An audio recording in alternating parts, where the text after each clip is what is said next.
Welcome. My name is Chanté, and this message is coming to you from Australia. We are in the midst of winter, and it's a very beautiful, gloomy, stormy Sunday afternoon sharing this message with you.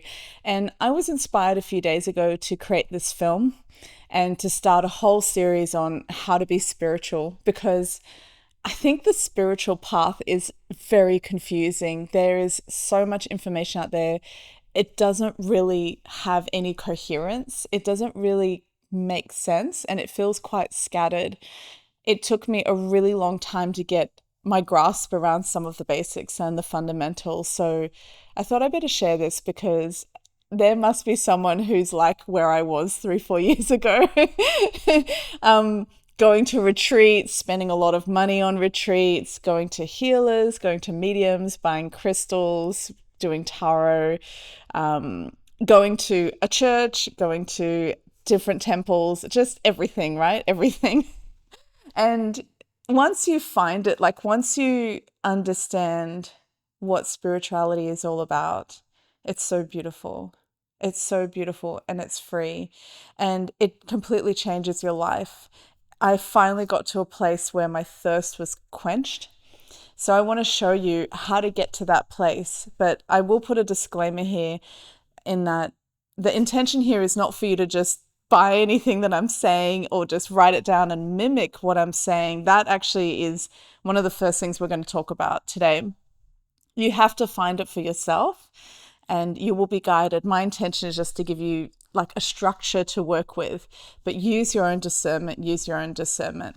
So this film will help you if you want to know how to be spiritual and you're feeling a bit confused and that you're going around and around in circles with things, and it's getting expensive. And yeah, when life gets tough, when it gets really hard and it's hard for a long time, it can be really draining, especially if your spiritual path is not giving you the answers you need or your soul is not being filled in the way that you need it.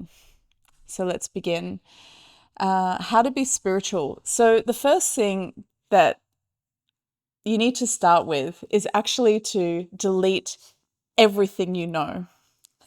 You need to start with a completely blank canvas. You need to start with removing all the knowledge you had of everything and remove all your attachment to anything in the physical world and anything in the spiritual world, because you don't want a preconceived idea to become an anchor that you then lean on that then contradicts a future truth that you discover, and then you discard that which is actually a truth because you've got another anchor to some belief that contradicts that. So you have to be detached from absolutely everything. You have to be detached from everything in this physical world. You have to be detached from your ego. You have to be detached from achieving some place in heaven. You have to be detached from money and from material gain. And there's so much to that we'll talk about in this series that will go on forever because I'm on my journey, right? Like I haven't finished my spiritual path. I'm going to keep going and evolving. There is no end. There's no end. But once you kind of get on the highway, it's so beautiful and it's so sweet and it fills up your heart. That's where we want to get to in this series, get you to that place. But you have to remove everything that you know, because basically what I've discovered is in the world, whatever path you have, where your people's spirituality comes from, whether it comes from a traditional religion or it comes from new concepts that are coming through like star seeds and, past lives and things like that, or what they call Eastern tradition, which is, I guess Buddhism and Hinduism, Taoism, all of these things. What I have realized is that there's a sense of truth in a lot of things, but there's also a distortion in almost everything. Like it's not quite there yet. And what's happening in the world right now is that people are mimicking each other. We're all copying each other. We've been doing this for a long time as humans, but spiritually, we've been doing this for a very long time. We have been buying into whatever anyone has told us without questioning it or challenging it. And a lot of that is because as humans, we want to feel belonging. But often we're belonging to a group or a belief system that isn't actually helping us on our spiritual path. In fact, it can often be blocking us. So you have to be detached from everything. You have to delete all the knowledge and start with a blank canvas. And at this place, with your beautiful, curious heart, you want to use discernment and you want to question everything with curiosity. Have an open mind, but question it. Just dig deep, dig deep, dig deep. And each time you dig, check in with your heart and check in and go, does this feel right? It's not just does it make sense, it's does it feel right? And is there a pattern here that's starting to form that makes sense? Although in the spiritual path, what I've discovered is that you'll see that there are contradictions. There are double truths or triple truths that exist, and they're all true. We'll get to that later down the track. But use your discernment and question everything and challenge everything. Don't just buy something because someone told you this at like some, festival that you went to, or you went to some breathwork thing and someone said some insight you had and you went, oh, cool, I'll just add that to my shopping cart of my belief systems. You want to challenge it, but you also want to be curious because you will be guided, but you will find that, oh, there's something there that is true, or you'll look into it and go, actually, that's not what I believe. But the more that you do this, the more that you refine your belief system. Now, the anchor, number 2. What is so beautiful that I've discovered, which I wish I knew.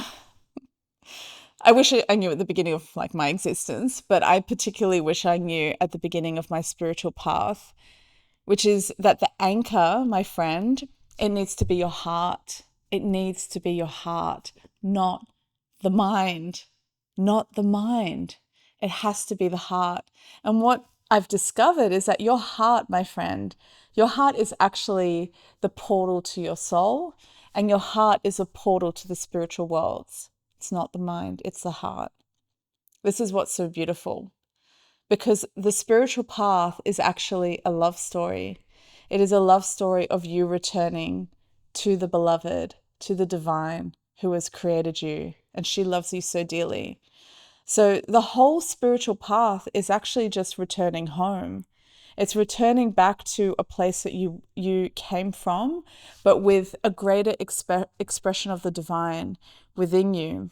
But that expression actually comes from the heart. That's why the spiritual path is actually, it suddenly got really dark.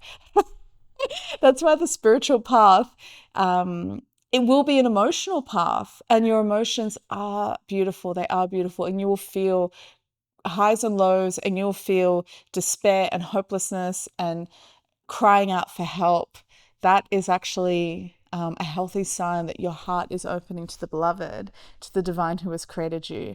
But it has to come from the heart. We're not supposed to be in the logical mind, because our mind is very attached to the physical world, and it's associated with this world in a way that can blind us from actually the real worlds that exist, and the world that we will all return to, and why we're all here. So anchor into your heart and always check in with yourself with everything that you do, everything that you learn, every experience you have, every person you meet, everything that you read. Check in with the heart. Because when you find that your heart is being filled with love, and your heart is feeling full and whole, and it's not coming from shame or judgment or separation, that's when you know that you're dabbling on the right path, because your heart is being filled. The whole point of the spiritual path is to fill up our hearts. Okay, so I kind of combined 2 and 3. So we'll get to the final one.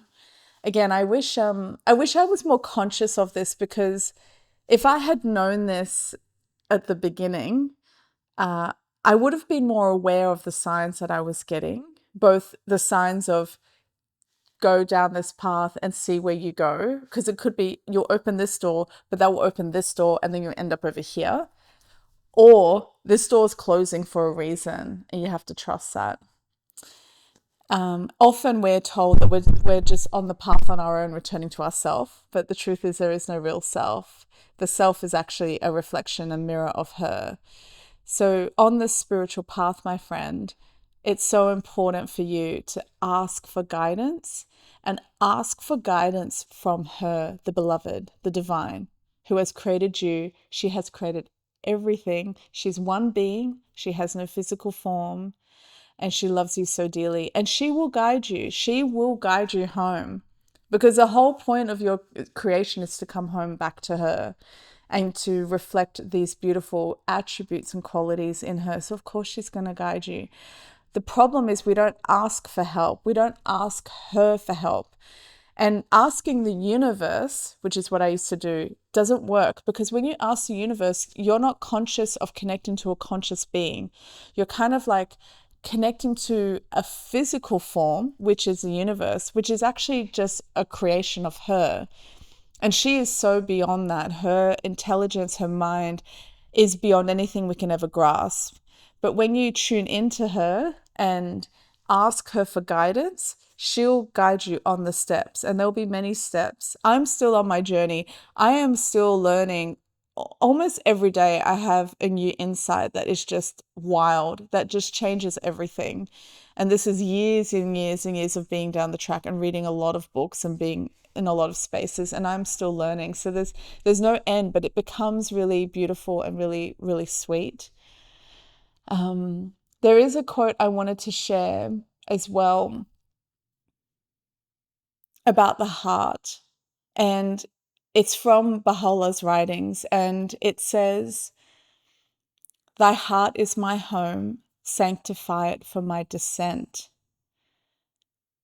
And when you realize that the heart is actually your soul and it is the home of the beloved, that she actually lives within you through your heart, I think it's so beautiful, because it changes your whole relationship to your heart.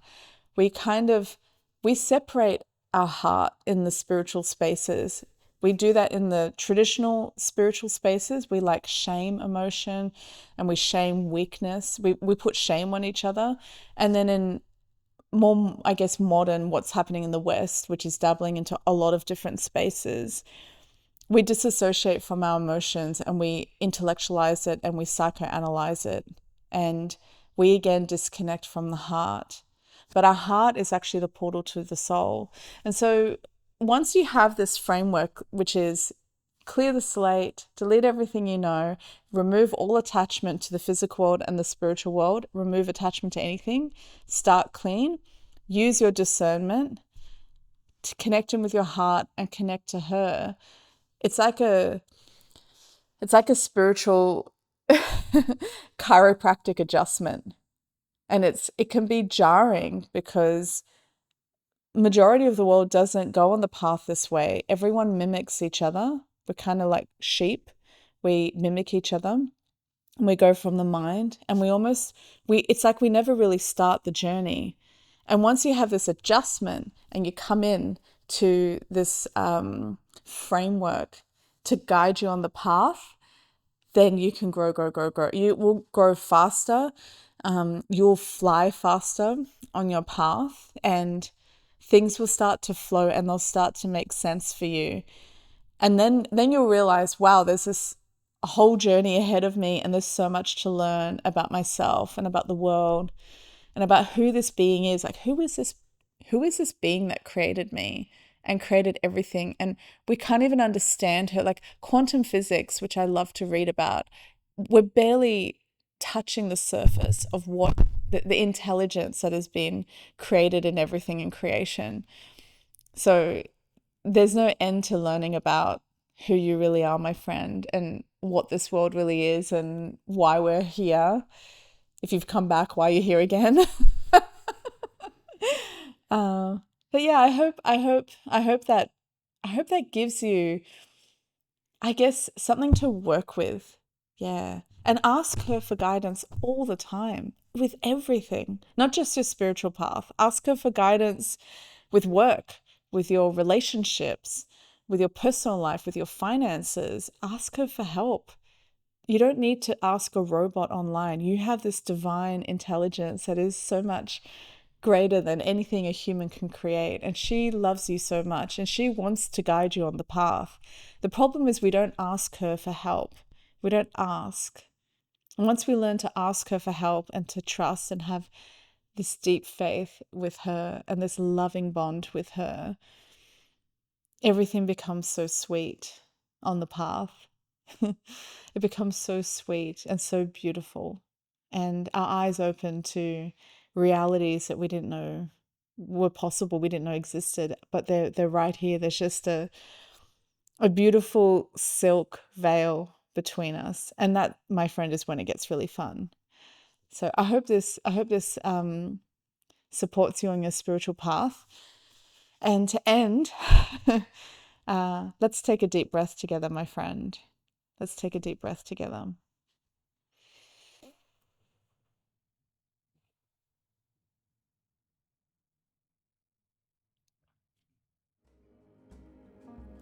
Be gentle with yourself. Remember, you are so deeply loved, and continue on your path, my friend. Continue on your path. Thank you.